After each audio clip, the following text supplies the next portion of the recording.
அனைவருக்கும் இனிய காலை வணக்கம். நான் உங்கள் சமூக பற்றாளன் ஞானச்சித்தன்.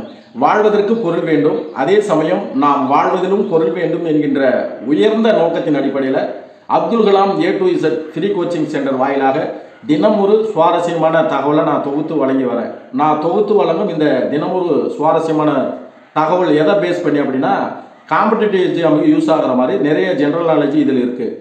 இப்போ நம்ம இன்றைக்கி பார்க்க போகிற தினம் ஒரு சுவாரஸ்ய தகவல் என்ன அப்படின்னா, நமது இந்திய தேசத்தின் தேசிய கீதம் எது அப்படின்னு கேட்டிங்கன்னா ஜனகணமனன்னு நீங்கள் ஈஸியாக சொல்லிடுவீங்க.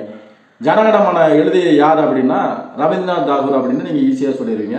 இப்போ இந்த பாடல் எப்படி தேர்ந்தெடுத்தாங்க அப்படிங்கிறது தான் இன்றைய சுவாரஸ்யமான தகவலை நம்ம பார்க்க போகிறோம்.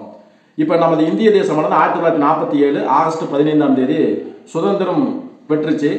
இப்போ நமது இந்திய தேசத்திற்கென்று ஒரு தனியான ஒரு தேசிய கீதம் வேண்டும்னு சொல்லி இந்திய அரசியல் நிர்ணய சபையில் முடிவு பண்ணுறாங்க. அப்போ ஒரு 3 கவிதைகளை ஆய்வு செய்கிறாங்க. அப்போ எந்தெந்த பாட்டு 3 பாட்டு அப்படின்னா, நான் ஒன்று சர் முகமது இக்பால் அவர்கள் எழுதிய சாரே சஹான் சே அச்சா அப்படிங்கிற பாட்டு, 2வது பங்கிம் சந்தர் சட்டர்ஜி அவர்கள் எழுதிய வந்தே மாதரம் அப்படிங்கிற பாட்டு, 3வது ரவீந்திரநாத் தாகூர் அவர்கள் எழுதிய ஜனகணமன பாடல். இப்போ சாரே ஜஹான் சே அச்சா அப்படிங்கிற அந்த பாட்டு இசைக்கு ஏற்ற சொற்கள் அதில் இல்லை அப்படின்னு சொல்லி அந்த பாட்டு வேணான்னு சொல்லிடுறாங்க.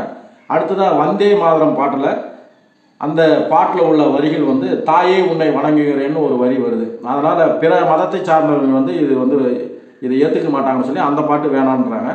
3வதாக ரவீந்திரநாத் தாகூர் அவர்கள் எழுதிய ஜனகணமன பாடல் அந்த பாட்டு சூஸ் பண்ணுறாங்க. அந்த பாட்டு இந்தியாவின் தேசிய கீதமாக தேர்ந்தெடுக்கிறாங்க. இந்த ஜனகணமன பாடல் 1950 ஜனவரி 24 அதாவது நமது இந்திய தேசமானது குடியரசு தினமாக ஆகிறதுக்கு 2 நாளைக்கு முன்னாடி, இதை நீங்கள் ஈஸியாக மைண்டில் வச்சுக்கிறதுக்காக நம்ம சொல்கிறோம். தேசிய கீதம் தேர்ந்தெடுக்கப்பட்ட தினம் எப்படி அப்படின்னு கேட்பாங்க, எப்போதுன்னு கேட்பாங்க. அப்போ நீங்கள் மனப்பாடம் பண்ணாமல் நமது இந்திய தேசமானது குடியரசு தினமான ஆன தினம் 1950 ஜனவரி 26. அப்போ அதுக்கு 2 நாளைக்கு முன்னாடி தான் நமது இந்திய தேசத்தின் தேசிய கீதமான ஜனகணமன பாடல் ஏற்றுக்கொள்ளப்பட்டது, அங்கீகரிக்கப்பட்டது. இதை ஈஸியாக மைண்டில் வச்சுக்கோங்க. இப்போ இந்த ஜனகணமன பாடல் எப்படி உருவானது அப்படின்னு பார்த்தோம்னா, 5ஆம் ஜார்ஜ் மன்னர் அவர்கள் இந்தியாவுக்கு வருகை புரிகிறார். இந்த ஜனகணமன பாடல் முதல்ல பாடப்பட்டது எங்கே அப்படின்னா 1911 டிசம்பர் 27 கொல்கத்தாவில் நடந்த மாநாட்டில் பாடப்பட்டது. 5ஆம் ஜார்ஜ் மன்னர் வருகை புரிந்தபோது அவரை வரவேற்பதற்காக வரவேற்பு கவிதை தான் ரவீந்திரநாத் தாகூர் அவர்கள் எழுதினார். இந்த ஜனகணமன பாடலானது வங்க மொழியில் எழுதினது.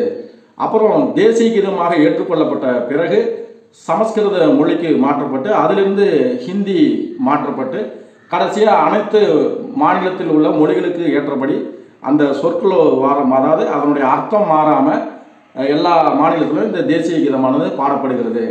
தேசிய கீதம் பாடும்போது அதுக்கு விதி, அதாவது எப்படின்னா 52 வினாடிகளுக்குள்ள நம்ம அந்த பாடலை பாடணும். இப்போ நமது தேசிய கீதம் ஹிந்துஸ்தானி ராகத்தில் பார்த்தோம்னா அல்கையா பிலாவல் ராகத்தில் அமைக்கப்பட்டிருக்கு. அதே நம்ம இன்னொரு ராகம் சங்கராபரணம் அப்படிங்கிற ராகத்திலையும் இந்த நமது இந்திய தேசிய கீதமானது கட்டமைக்கப்பட்டிருக்கிறது தான் இன்றைய சுவாரஸ்யமான தகவல். அது மட்டும் இல்லை, இப்போ ரவீந்திரநாத் தாகூர் அப்படின்னு பார்க்கும்போது அவரை பற்றி நிறைய நம்ம பொது அறிவு சொல்லிகிட்டே போகலாம். ரவீந்திரநாத் தாகூர் அவர்கள் மே 7 1861 வங்கதேசத்தில் பிறக்கிறாரு.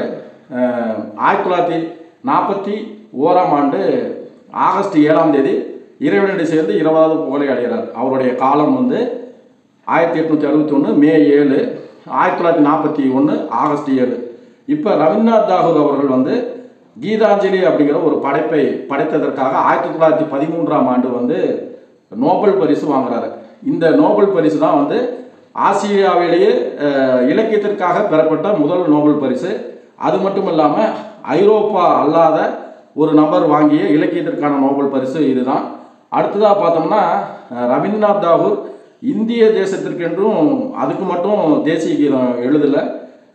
பங்களாதேஷுக்கு இருக்கிற தேசிய கீதம் அமர் சோனா பங்களா அப்படிங்கிற அந்த பாடலையும் எழுதியவர் ரவீந்திரநாத் தாகூர் தான். இந்த மாதிரி நிறைய நம்ம அவருடைய வாழ்க்கை வரலாறு புரட்டும் போது இது இப்போ பொது அறிவு தகவல் நம்ம தோண்ட வந்துக்கிட்டே இருக்குது. இந்த தகவல் அனைத்தும் உங்களுக்கு வந்து பயனுள்ளதாக இருக்கும். இந்த தகவலை பயன்படுத்தி நான் ஏற்கனவே சொன்ன மாதிரி நீங்களும் ஒரு வெற்றியாளராக வர வேண்டும். உங்கள் வாழ்க்கையானது இந்த சமூகத்திற்கு வந்து பாரமாக இல்லாமல் பாடமாக இருக்கணும். இப்போ சுயநலமாக நம்ம வாழ்ந்தோம்னா, தன் பெண்டு தன் பிள்ளை அப்படின்னு நம்ம வாழ்ந்தோம்னா, சின்னதொரு கடுகுள்ளம் கொண்டு இருந்தோம்னா, தெருவார்க்கும் பயனற்ற சிறிய வீரன் பாவேந்தர் பாரதிதாசன் அவர்கள் சொல்கிறார். தன் பெண்டு தன் பிள்ளை என்று வாழ்பவன் சின்னதொரு கடுகுள்ளம் கொண்டோன் தெருவார்க்கும் பயனற்ற சிறிய வீரன் அப்படின்னு. இப்போ சுயநலமாக வாழும்போது நம்ம வாழ்க்கை இந்த சமுதாயத்துக்கு இந்த பூமிக்கு பாரமாக இருக்குது. பொதுநலமாக வாழும்போது, அதாவது நம்ம வாழ்க்கை நமக்கு மட்டும் இல்லாமல் நம்மை சார்ந்த சமூகத்திற்கும் பயன்பட வேண்டும் என்று வாழ்ந்தோம்னா நம்ம வாழ்க்கை இந்த சமுதாயத்திற்கு பாரமாக இல்லாமல் பாடமாக இருக்கும். எனவே இன்றைய இளைஞர்கள் பெரும்பாலும் பாரமாக தான் இருக்கிறாங்க.